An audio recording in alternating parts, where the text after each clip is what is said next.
在南投在地呢，有种真侪经济作物，也毋过县政府呢，煞要伫个民间乡来起焚化炉。有民间团体是认为讲，这起焚化炉毋但是无尊重民意，而且申请的程序嘛真有问题。希望这县政府会当听到百姓的心声。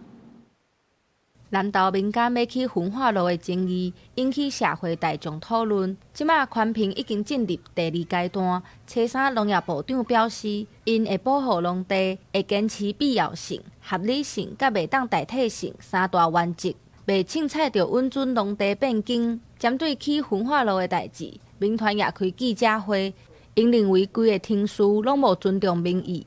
嘛无符合农业部长所讲的三大原则。环评审查内容就是没有去征询民意的，是不民主的，是他们自己说的算的，不仅是违法，而且呢漠视农业部跟内政部的权责。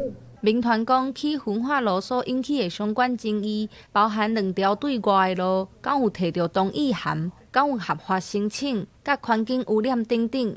针对民团的质疑，水利署表示，目前也未收到相关的申请。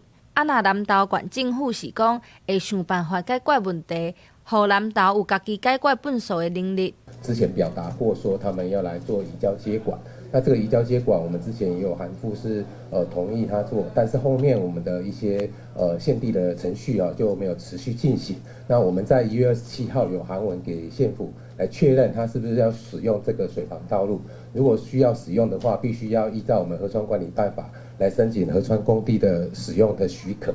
当然，目前为止我们是还没收到县政府来提出申请。县民选给我呢，是让我解决问题的，我会努力克服困难，让南投县自己有自主处理垃圾的能力。民团希望会当先暂停一切的程序，呼吁政府爱听民众的心声。因认为焚化炉若起来，会造成空气品质变歹，含水源污染等等。望政府保护环境，也保护在地民众的身体健康。记者陈心东、王志光台北报道。